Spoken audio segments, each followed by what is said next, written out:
Hi, good morning everyone. And I'm so very happy to be here. I've been looking forward to this for a very long time. What I'm going to do first is make sure that you understand that this is a very, very informal setting. And I want everyone to be comfortable with asking any kind of questions that you might have. My name is Nell Game Counter Eby. I'm a Assiniboine from Fort Peck Tribes, and my academic background is really public relations. And more recently, however, I've been teaching at the university in the Native American Studies department in cultural sciences and social studies. My vocational background has been a lot of grants management over the years. And in grants management, I have worked in the fields of victim services, elderly, traumatic brain injury, restorative justice, and more recently in addiction services. My adjunct instructor work, like I said, I work in the social science cultural studies department, but I have also worked in the communications department as a public speaker, instructor, intercultural communications, and health communications. In addition to that, I've given a lot of public presentations on just what we're going to be talking about today. I present on cultural sensitivity issues, and my focus is always on Indian studies. I focus on the American Indian population in the Plains area. We're going to talk in a little bit about what the Plains area is and what are the different culture areas in the United States.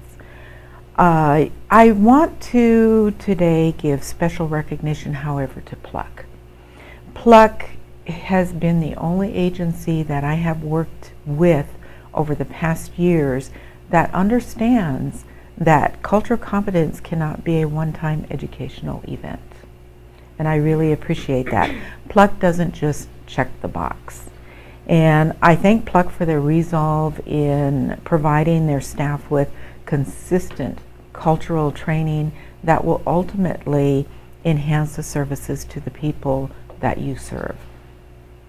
Today, though, what we're going to do, because this is our initial session, is we're going to review what the objectives of this training is, and this training is going to go over a period of time, hopefully over the school year, but we're going to kind of play that by ear depending upon how many questions, concerns there are, what comes up as we're working through the training. And I'm kind of relying on you for that because I have given this presentation many, many times, but what I have found out is that it really has to be tailored. It has to be tailored to your needs and specifically to the services that Pluck provides. So we're going to review the learning objectives for the training. We're going to review the training sessions that we're going to be covering over the upcoming months. And we're going to talk about the significance of each one of those sessions. Why are we doing that? Why are we covering this area? And then we're going to review the highlights of the audience analysis performed early this spring. The real story of the American Indian history is not light reading material, as many of you may know, and it will at times be uncomfortable and sometimes emotionally draining. It is, for me as a presenter, I've done a lot of research and I love what I do, and over the last number of years that I have given this presentation, I have also personally healed, through doing the research and to finding out what my identity is and how I go forth with the information that I have. So there are going to be times when it's going to be difficult for you even as an audience. But it's a story that must be told to any organization that serves this population. Please understand that as I am going through all of the material that we are going to cover, it is never my intent to create any kind of collective guilt among any of you. Moreover, this is an opportunity for you as participants, but to learn more than perhaps you have ever learned about American Indian people and American Indian culture. I want this and all subsequent presentations and sessions that we have to be an opportunity for you to ask questions that you may not feel comfortable with in asking any other Indian individual. We will never know the answers unless we ask the questions. How many times have you heard that through your years of academic studies? My only request, of course, is that if there are moments that we disagree, that we do so with respect. Speaking of answers, the sheer enormity of the diversity of the Indian cultures that we will discuss, I will not have all of the answers. However, I have over the past months been collecting tribal historian and elders' contact information from each individual reservation, and they are willing to be contacted for any questions or concerns that you may have about specific tribes and cultures.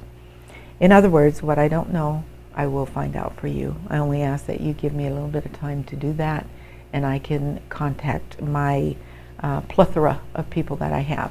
I say plethora because it's been rather difficult to get people to agree to do that. But nonetheless, with your travels and all the people that maybe perhaps you rely on in the Indian communities that you work with, or in the urban communities, you probably have contacts that I could utilize too. Okay, let me see where we're at. If you are non-native, you may have discovered that having Indian contacts may not have always worked for you, and there's a reason for that. And we're going to go over those many reasons, but peer-to-peer efforts often are more successful in getting the answers that we need in order to provide better services. I am also not here, and I always have to stress this, I am not here to speak on behalf of all Indian people.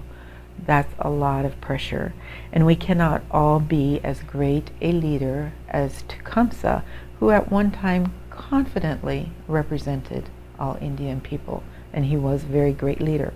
At times we're going to have homework assignments, and it's going to come in the form of videos that I would like you to watch, and they're videos that I feel will provide you with very essential background information in the upcoming discussions that we will have. It will just create a deeper understanding of what we're talking about. And that being said, we're not going to expand a huge amounts of time on Indian history.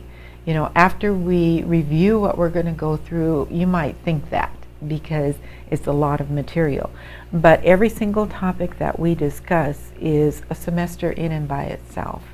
So there isn't going to be enough time to spend exorbitant amounts of time on any given topic. Rather, I'm going to highlight moments in time that will impact contemporary relationships with the Indian people.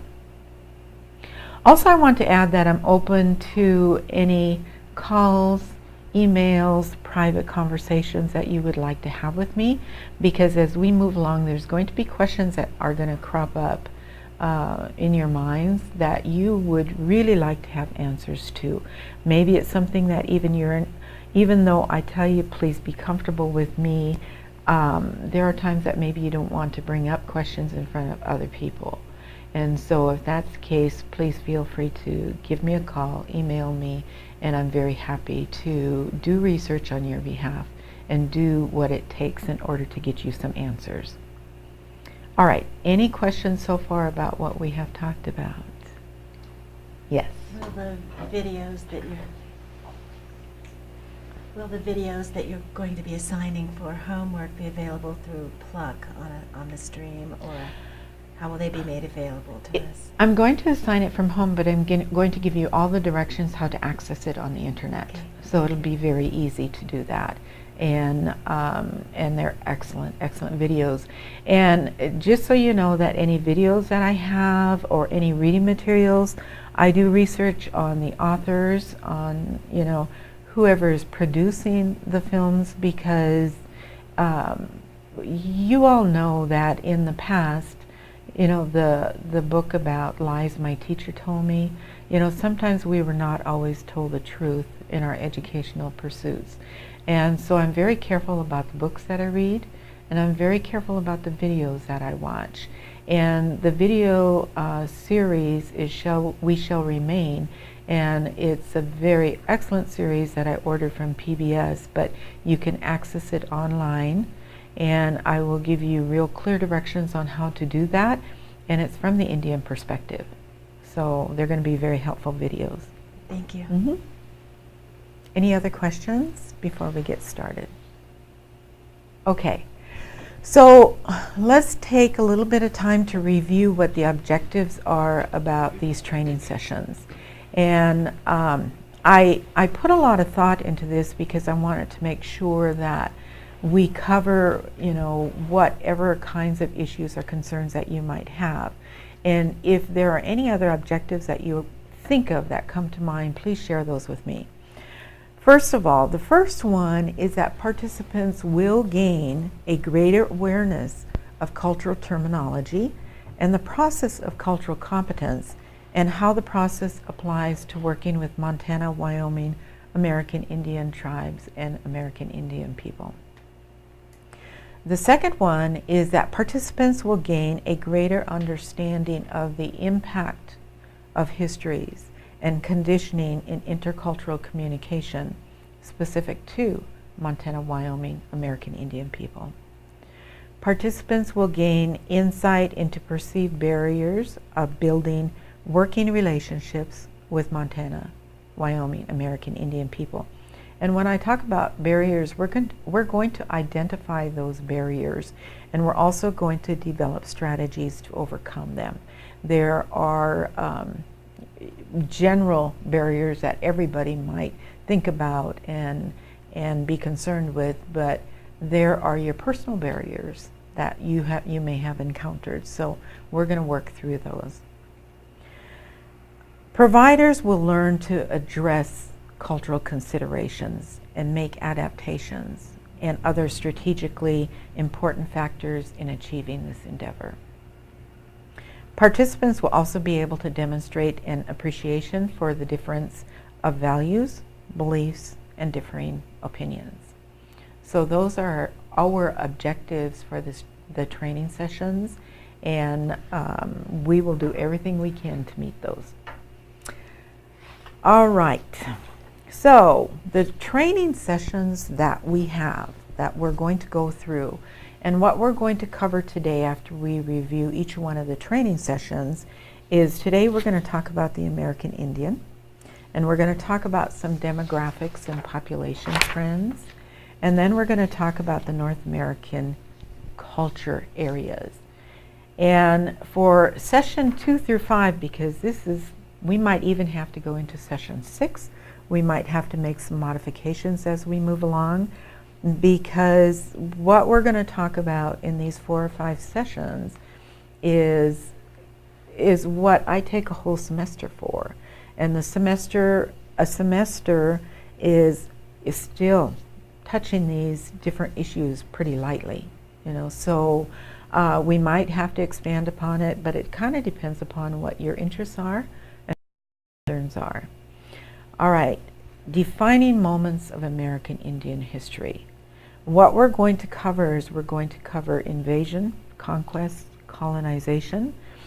Huge area to cover. But the significance of that is that I believe it's important to know who the people were before the Euro-Americans hit this continent. And important to know what happened during that period of time. And when there was contact, how that changed the American Indian from very, very early in our studies. And we're going to talk a little bit about manifest destiny. What does that mean to the Indian people? And what does that mean to the general population? We're going to treaties, because there's a whole period of Indian treaties.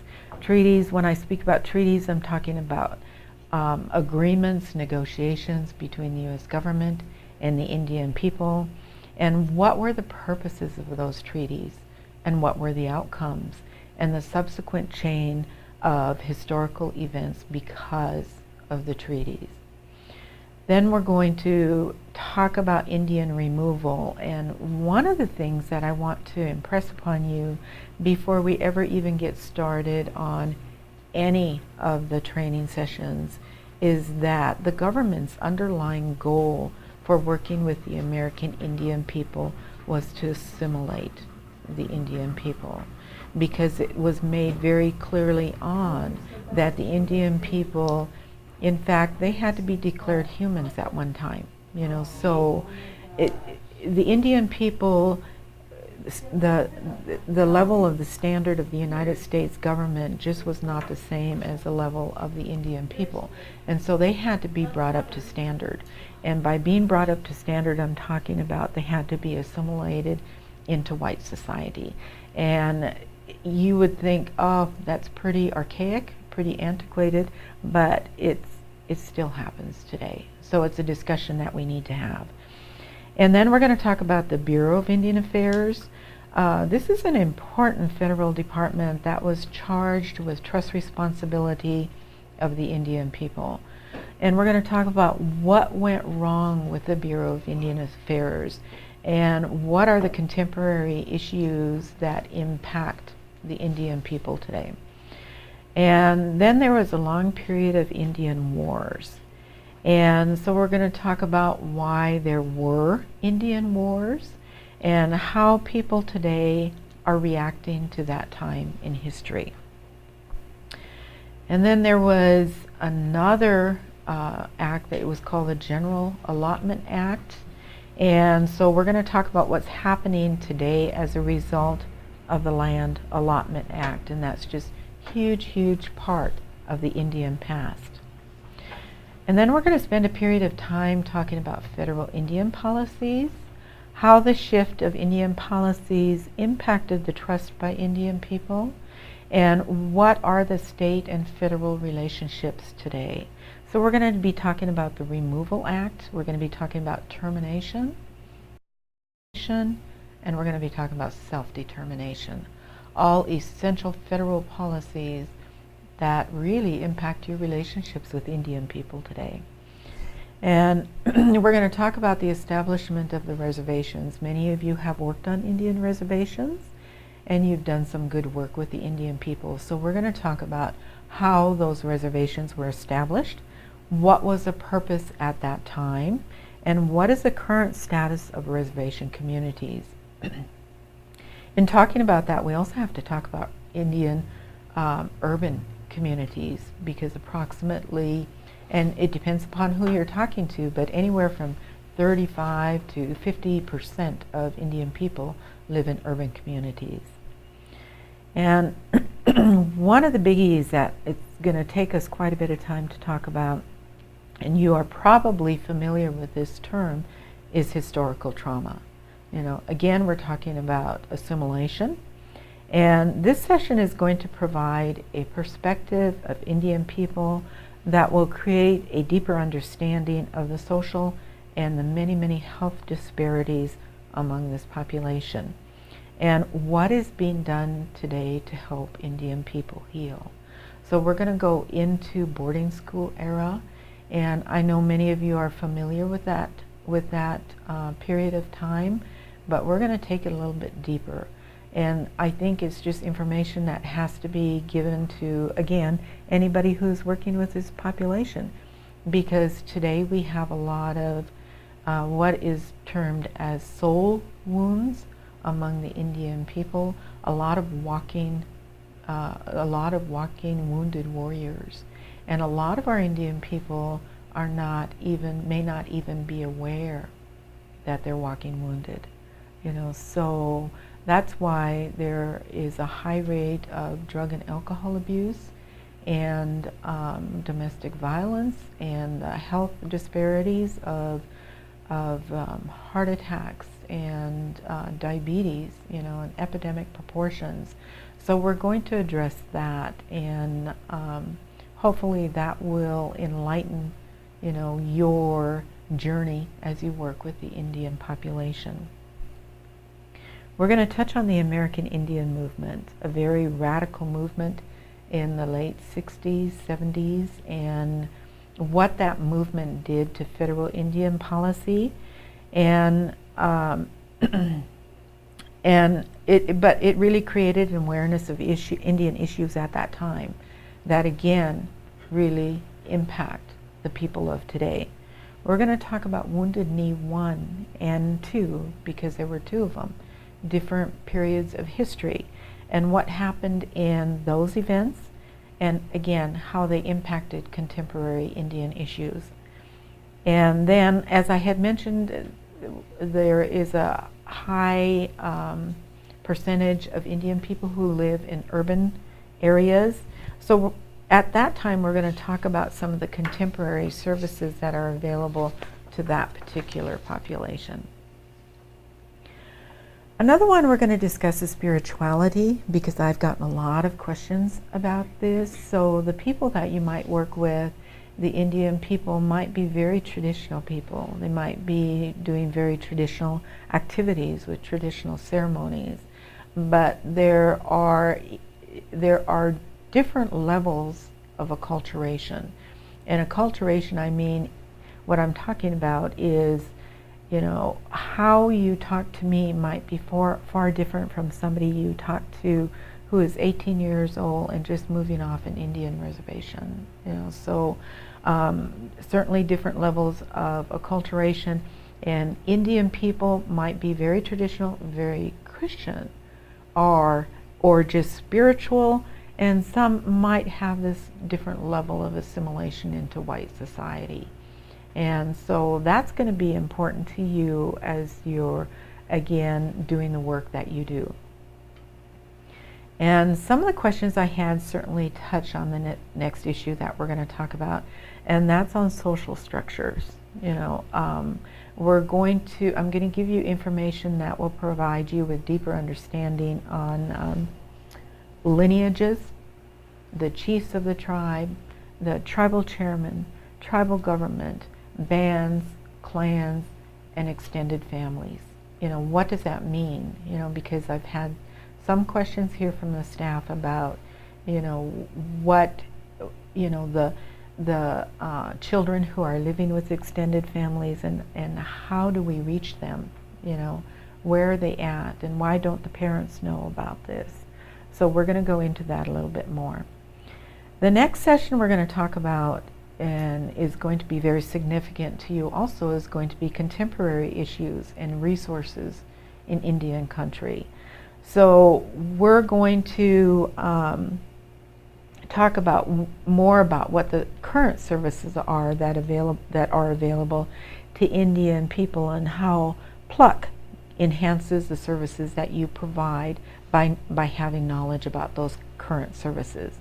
And we're also going to be talking about more of the essential understandings that come out of OPI regarding Montana Indians. And we're going to be talking about taxes, per capita payments, you know, all those things you may have heard about, but maybe you don't know a lot about, and information that's going to be helpful to you. Finally, we're going to talk about American Indian culture relevance to the Pluck service area. And so what I mean by that is, again, when we're talking about the diversity of the different tribes and the cultures, you know, what works in one community on one reservation may not work in another. So even though I'm providing you with a lot of information, that information it's got to be relevant to the people that you're serving. You know, what works in Crow country might not work in Assiniboine and Sioux country. So we'll talk a little bit more about that. Any questions on the sessions? That's a lot of information, isn't it? Okay, so if we have no questions on the sessions, then I am going to move right into the audience analysis. Excuse me just a moment. The audience analysis is, this is what I do for any presentation that is going to be lengthy and that involves a lot of people, because I need to know a lot about you. you know. So I had done a little analysis in early spring of this year, and the questions that I had asked you at that time were only 3 questions because it needed to be brief, but I needed a lot of information. One of the questions was, briefly describe your experience, knowledge of the American Indian culture. The next question was, why is cultural competence with an emphasis on American Indian culture important to you? And the final question was to list specific concerns that you would like covered in the training sessions.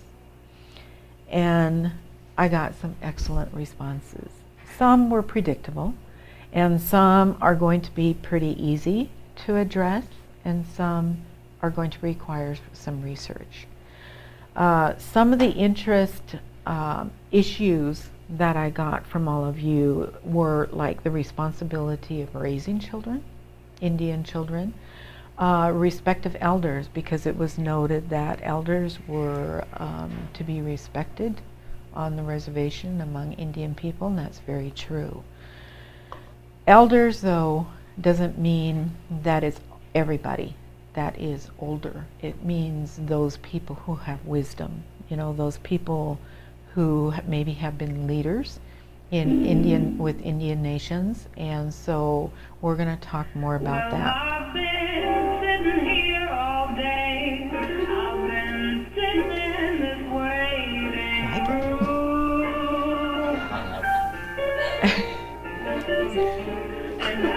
I should have done some lip singing.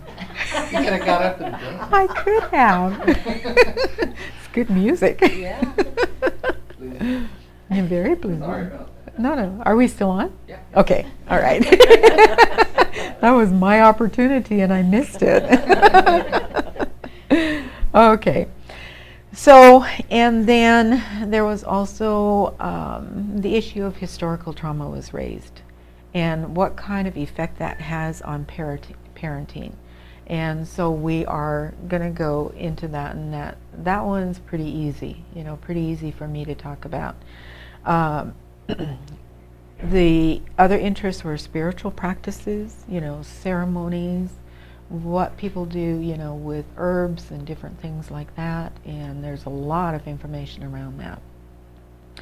Indian time, which I had addressed at one point in a training that I provided to Pluck, and everybody knows about Indian time, so that too.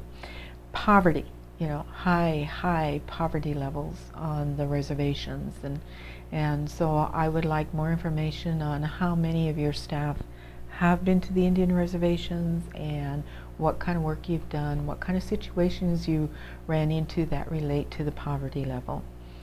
Alcohol and drug abuse, extremely high. So we've got a lot of discussion around that area. Bereavement customs, and this again is going to be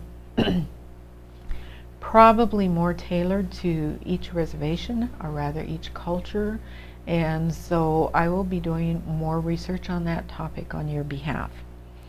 Beliefs and practices regarding early intervention, support services and attitudes towards disabilities, and that's a very, very good topic. And so again, I will be doing more research in that area for you. Gender roles, what are the gender roles, you know, among the different tribes, and those will vary also. Communications with schools, very good topics. Student-teacher roles and parents' roles in education. So knowing what I know about Pluck, I can certainly understand your concerns, your interest areas, and just know that I will do everything I can to find out all the information possible to address those concerns for you. Some, like I said, can be addressed pretty easily, and I can talk about those in depth at length. And others, though, will be, again, in consideration of the respective tribes and cultures. And also know that some histories and traditions among family members are private, you know, and among some cultures it's private. And so in some areas I'm not going to tell you all I know, but I will tell you what you need to know. Okay. Any questions about the audience analysis? What I would like to say about that, I have a comment. I would like to say that if you did not take that audience analysis, I still would like you to fill that out and give that information to me at your earliest opportunity, because we've got a lot of area to cover, and I just, again, want to make sure that I'm doing the best I can on your behalf. Okay. No questions? Okay. All right. With that being said, let's embark upon our first session of the training. What we're going to talk about today, and this was also one of the questions that I had received, is how do we address Indians? Who are Indians? You know, how would you refer to people in this population? Because you've heard probably many different terms, but maybe you're not so sure and you want to be culturally appropriate. So, does anybody here have ideas on how you might address someone like me? This is interactive, you know, so you can talk. What do you think? What would you call me? Native American? Native American. Okay. Okay, and I could just repeat that too. Okay. Yeah, one person said Native American, and Native American is the most common reference to Indian people. And so it's very, very appropriate. What else? Yes. I hear you refer to yourself as American Indian, so that would be something that I would assume you prefer. Mm-hmm. Okay, American Indian. Now those two terms, Native American and American Indian, there is something wrong with those terms. Native American means anybody who's native to America is Native American, correct? Right. Okay, but nonetheless, it's a very acceptable term in reference to the Indian people. American Indian is people of India, people from India living in America are American Indian, correct? Mm-hmm. Okay, so nonetheless, I will use American Indian. I use it frequently because it's just a term that I settled on, and many, many people like to refer to themselves as American Indian. So you will be hearing me say that more often than not, but please, Native American is fine also. Don't ever hesitate to say Native American. What other terminology might you use? Anything else? Okay. Would you use their tribe, their tribal? Linda, use the mic. Would you use their tribal name? Affiliation? Yes. Yeah. Very good. And in fact, anybody who might be meeting an American Indian, Native American Indian for the first time might say, where are you from? You know, and even if you don't, one of the first things an Indian is going to say is, I'm Assiniboine, I'm Sioux, I'm Arapaho, I'm Gros Ventre, I'm Cheyenne. You know, because Indian people address more often than not as a group rather than individuals. And Indian people are very proud of their heritage. And so it would be doing you a great service personally if you talked about their heritage. You know, so you will hear that quite a bit. Other terms that people might use are First Nations people, and you've probably heard that. First Nations people, and that's very acceptable. And Indigenous people, that's also very acceptable. So there is also the term Indian. And I've had a lot of people ask me, can we just say Indian? Yeah, you can. You know, there's nothing wrong with that. You know, very few people would take exception to it, but I'm an Indian, you know, so you can refer to me as Indian, Native American, American Indian, you know, First Indigenous, Indigenous people are First Nations, you know, very, very acceptable terms. The most common, however, is Native American. Okay? All right. Now, any other comment about that? Okay. So yes. That's okay. You might as well let me keep this. Is it appropriate just to ask them how they'd like to be addressed? That's very appropriate, because people have asked me how somebody, because people are comfortable with me, so they will say, well, I met this guy downtown, we talked about this and this, but I was worried about how to address him. You can just ask. There's nothing wrong with asking people. How do you prefer to be addressed? Because I've always been unsure of that, and I just want to make sure that I'm appropriate. So there's really nothing wrong with that. Good question. Thank you. Okay, so now we're going to talk a little bit, not a whole lot, about demographics and population trends. And just so that you will have some knowledge about the numbers of Indian people here in the state of Montana. And nationally speaking, there are more than 566 federally recognized tribes in the United States. I am today still learning of a tribe that I hadn't heard of. So I come from the Fort Peck Indian Reservation. Before I moved to the big city of Billings, I had no knowledge of any other tribes except those in my area. In like some of my heritage comes out of the Fort Belknap area, so I'm part Grovant, I'm Assiniboine and part Grovant, and my grandparents were from the Fort Belknap area. But I knew something about Rocky Boy, a little bit about Blackfeet, but I didn't know outside of that a whole lot more. And I was just astounded after I started going to studies how many federally recognized tribes there were. There are also right around 68 state recognized tribes. There's one here in Montana. It's the Little Shell tribe out of Great Falls. And when I say state recognized, these are tribes that are going for federal recognition, but it's quite an undertaking to get federal recognition. And we will go over that a little bit more in length, what a tribe needs to do in order to be federally recognized. But for now, that's approximately how many state recognized tribes there are. A lot of people want to go for federal recognition because there's a lot of benefits attached to that. Oh, was that your question? Yes, and that's a reason, because there are a lot of benefits attached to being a federally recognized tribe.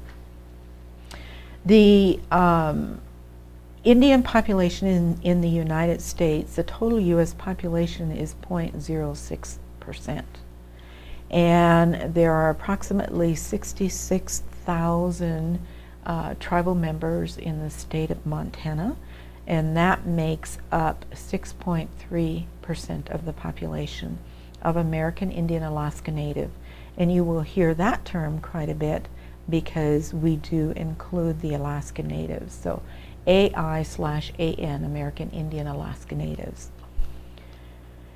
In the early 1900s, the federal government who committed genocide and ethnic cleansing on the Indian people referred to the Indian people at that period of time as the vanishing Americans, because it really was the intent of the government to assimilate, make sure the Indians were assimilated, or at least to just go away. And there were many methods that they used in order to make that happen. And we will go over those in depth at a later time. But currently, the Indian population is one of the fastest growing groups in America. The 2010 U.S. Census reports that the American Indian Alaska Native population increased at a faster rate than the total population. The total U.S. population grew by 9.7% from 2000 to 2010. In comparison, the American Indian Alaska Native population increased twice as fast as the total U.S. population, growing by 18%. There's many reasons for that, you know, and we'll go over those in depth more also. We're going to talk a little, well, any questions about the demographics or population trends first? Okay, all right. And I just touched on that, but some of those areas we have to research and go into a little bit more because it's going to be good information for you. We're going to talk about the American culture areas. Okay, there are 10 culture areas on this continent. And for those of you who are interested in knowing what those culture areas are and where they are, I'm going to briefly describe them. We do not need to go into that in depth. But first there is the Arctic culture area, which of course is way, way up north, freezing cold all the time, Siberian side of the Bering Sea to Greenland. And then there is a subarctic culture area, which covers most of Canada and most of interior Alaska. And then what we're going to focus on more is the plains area, and that is the Rocky Mountains to the Mississippi River, and from central Manitoba in Canada south to the Panhandle region of Texas. Huge culture area. If you get a moment, go ahead and just Google culture areas, and it will bring up a map for you to look at. And the plateau, which is west of the Cascade Mountains, with the Rocky Mountains as the eastern boundary. And the northwest coast, of course, meaning the Washington area, Oregon, British Columbia. California culture area is California. The northeast, which is east of the Mississippi River and includes New England, the Atlantic states, as far south as Virginia, the Ohio River, the Great Lakes, and Canada. About 100 miles north of Lake Erie and Lake Ontario. And then the southeast, which is from Ohio Valley south to the Gulf of Mexico. The Great Basin area, which is between Sierra Nevada Range to Rocky Mountains, and includes southern Oregon, southern Idaho, Nevada, Utah, and western Colorado. And finally, the southwest area, which is the Grand Canyon, the Painted Desert, Rio Grande, and the Colorado River.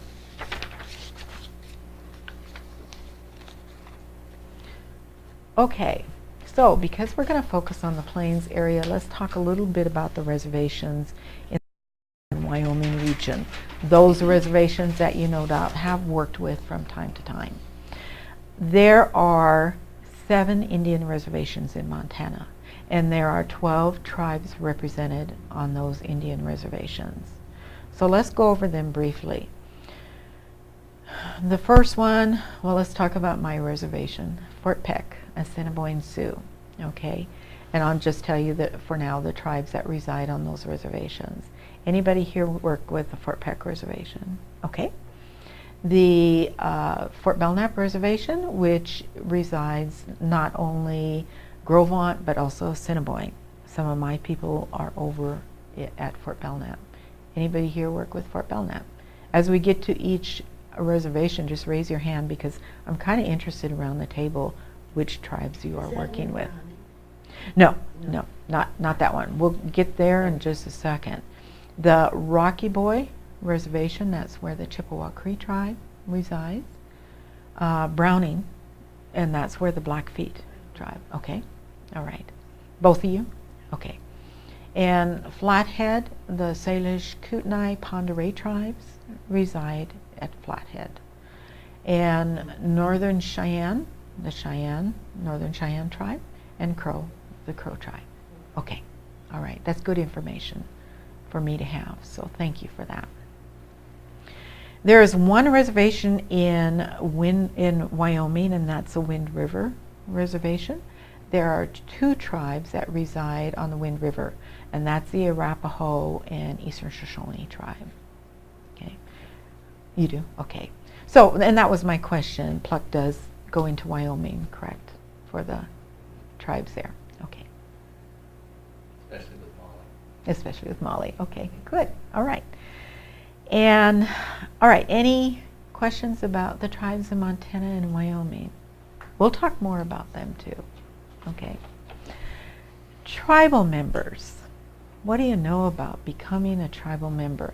Every time I give a presentation, generally there's a line of people waiting on both sides, wanting to talk to me about, well, I think I'm part Cherokee, I think I'm part Chickasaw, I think I'm part Sioux. I don't know anything about it though. What do I do? Because I want to know.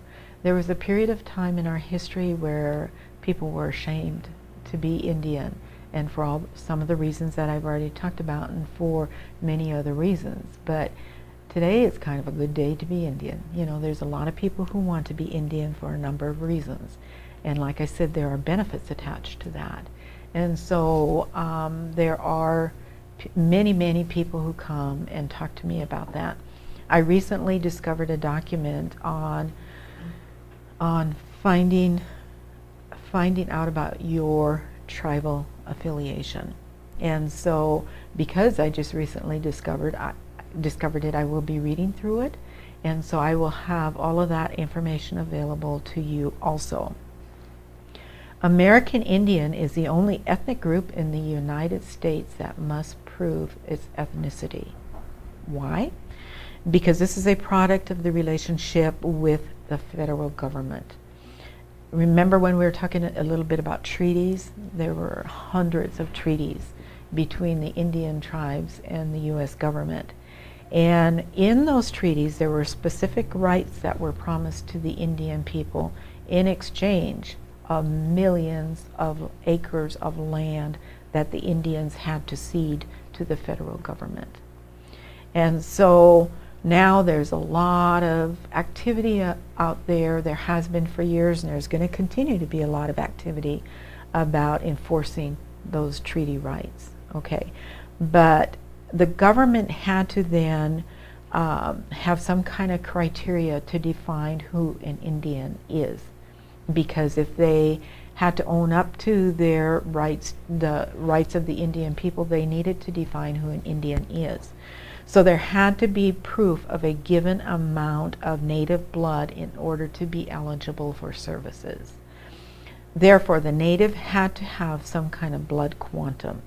That blood quantum is pretty much, among many tribes, a quarter blood. So you have to have a quarter blood, Indian blood, in order to be enrolled in any given tribe. Not true with the Cherokee people, because they have deemed that if anyone can prove descendancy and heritage in their tribe, then you can be a Cherokee Indian. But I'm sure there are hoops that you would have to jump through nonetheless. Anybody who's interested in what tribe they might have membership in needs to go directly to that tribe. But I will, like I mentioned, I will find out more information for you so that you will have that available for whatever purpose you need it for. People must apply for membership with tribes through an enrollment process. So they have to show proof of their ancestry. A lot of this is done at birth for a lot of Indian children on reservations and some in urban communities. They will get their children enrolled right away. And please know that, being culturally correct, not to ever say the word registered, because people take offense to that, because it's not the American Kennel Association, but rather this is an enrollment process. So Indian people become enrolled in tribes and not registered. Okay, any questions about the stuff that I just talked about? Okay. One of the last things that I want to talk about in our first session today is you will hear the term Turtle Island. You know, have any of you heard that? What was that again? Turtle Island? Okay, you will hear that from time to time. Turtle Island is a term that the Indian people use in their reference to the continent of America. Okay, and it was primarily handed down through oral history with Iroquois Confederacy. Iroquois is northeast culture, plains area. But America at that time was so named because of the belief that the earth was covered by water. And so animals at that time would swim to the bottom of the ocean to bring dirt up to create islands, okay? And so they would place the dirt on the back of a turtle, and it represented North America. Just a little bit of information for you for when you hear that term. And I hear it more often than not in research that I do than among Indian people themselves. But that being said, also, nonetheless, there are Indian people who might give presentations, and they will talk about Turtle Island. So, and it's commonly noted and used by a lot of tribes today. Okay. After every training session, I want to leave a period of time for discussion, for questions and answers. And I know this is our first training session, so you may not have anything today, but I will provide a detailed agenda before we go into our next session on what we're going to be talking about. And so if you have questions that pertain to the area of study for that time, then please come with questions, you know, because the questions you have in your mind are more likely relevant to our audience out in the cyber world, you know. And so those questions, and anybody out there too, if they're calling in for questions, you know, please do so, because again, I want to make sure that I get all of your questions, and so that I can do the research that is necessary or provide you with my knowledge so that you can better serve the people that you work with. And so for today, are there any questions, any concerns, any issues that you want to talk about today? Well, you know, I have a lot of issues, but I don't want to get off the topic, and I don't know. No, that's okay if you do, because we're recording this, and that's going to help me if in any future research or anything that I have to do. Okay. So if you have questions, if I can answer it today, I'm happy to do that. Okay. Because anytime if we're off topic, that's all right. Okay. I want to know what your questions are. Okay? All right. And I understand if there is nothing further today, because this is the first time we're talking about this. So I think that concludes our training session for today. Okay, thank you everyone. Thank you.